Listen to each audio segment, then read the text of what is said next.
In Module 3, we look at promoting service zealotry, how to turn your employees into fans, ready to die for the customer. Yes, you must have staff. Employees must be ready to die for the customer, metaphorically. Die for the customer, metaphorically. So, a few years back, a book was written and came out, Knock Your Socks Out Service, begins with Supercharged employees. Who are supercharged employees?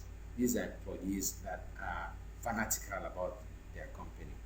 A few years ago, a newspaper carried out a survey in which it asked respondents what they understood by being customer-centric. They were just asked to define, and this is what one of the respondents said. He said, as far as he was concerned, customer service meant to him going all out there to do anything, to die for the customer. Going all out to give his all and to die for the customer. And he believed that was very, very meta. It really captured the essence of customer service. Staff must be really, really, really thrilled, really excited about serving their customers.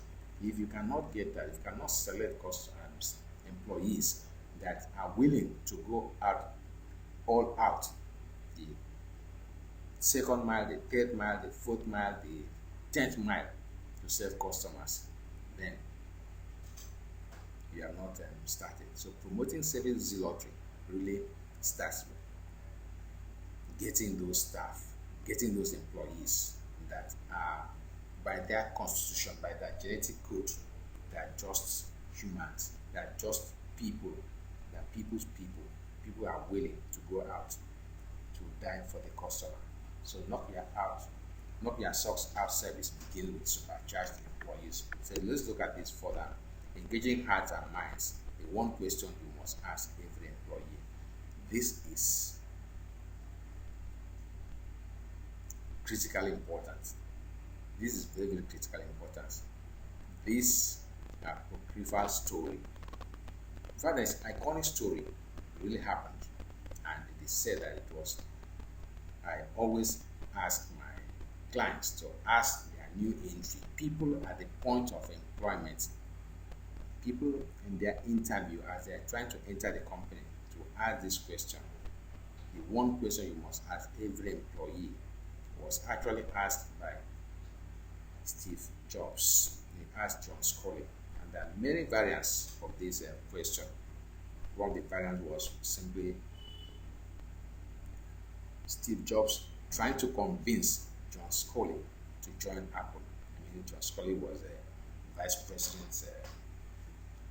president marketing and sales in PepsiCo, and Apple was just starting out.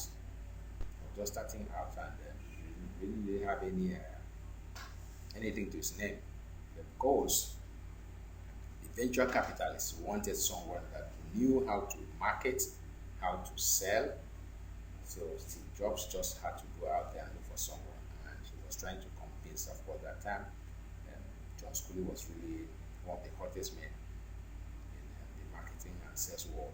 He was doing a wonderful job and really challenging Coca-Cola and getting market share. So it was really a hot cake that Steve Jobs wanted to get into Apple.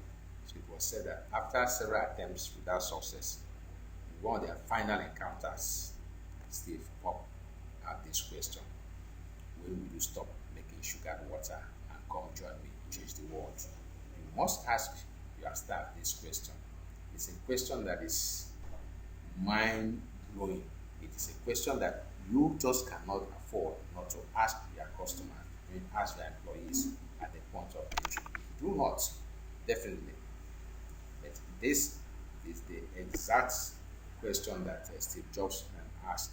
Do you want to sell sugared water for the rest of your life, or come with me and change the world? That was the exact question that Steve asked John Scully. So let's explore this further. rewarding employees. Pay is not enough. Of course, this quotation from Chambers says it all. There are few people at Cisco who don't have the opportunity to leave for a 50% pay raise anytime they want. What keeps them here is that it's fun, it's exciting, and you can make a difference. Yes, the world you can make a difference. The world you can make a difference. That is the mantra you need to get your people excited about. So it's not just pay, it's not just how much salary, keep adding salary and then the staff are not engaged. So how do you create engaged employees? Some companies talk about having committed staff. Let me let you know that commitment is not the same thing as engagement. Commitment is not the same thing as engagement. That two different things, because commitment can be enforced. Commitment can be forced. You can force the staff to be committed by punishing, using carrots and stick. But engaged staff, what keeps them engaged comes from their hearts and minds. So employee engagement occurs when the goals of the business are aligned with the employee's goals and how the employee spends his or her time. The glue that holds the strategic goals of the employee and the business together is frequent, effective communication that reaches and informs the employee about the level and practice of his or her job. Engaged employees have the information that they need to understand exactly and precisely how what they do at work every day affects the company's business goals and priorities. This is what creates engagement. So, if I may ask, are your employees as engaged as the guy on the left there? Or are they engaged as the people on the right hand side there, dancing, socializing, making fun, having fun in the office? A lack of employer loyalty is the defining feature of Generation Y.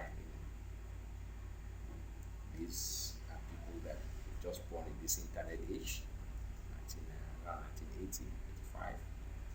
So no matter how satisfied these highly marketable young minds may be, no matter how much they enjoy, some companies as Google goes to the head of giving them free meals, car subsidies, everything.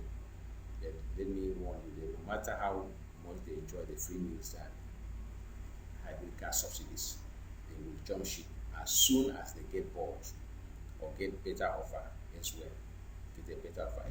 So your challenge is to ensure that they don't get bored by giving them challenging assignments, by giving them,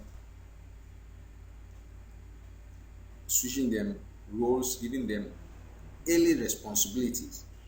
You don't have to go through paying the price, spending 10 years in one unit or one department. You must move people around, create excitement, get the people engaged. So the people that you have to, leaders must paint many pictures of tomorrow. What are we really here to do? You must paint that, show that higher purpose why the people are here.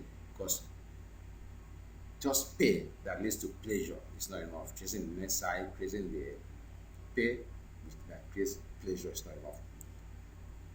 Higher purpose, being part of something bigger than yourself, that is what will get people engaged. That's how you promote service zealotry. People that will be willing out there to run across a rail line to snatch a child just before it's hit by a train moving at 360 kilometers per hour. Yes, that is how you create service zealotry. Are your staff ready? Are their staff engaged? Are they ready to go out there and die for the customer? You must at all times ask and carry out surveys to ensure that they are engaged. At any given time, you have the slightest feeling that yes, they are not engaged. You must do something about it. So that is the challenge of leadership, and we must create leaders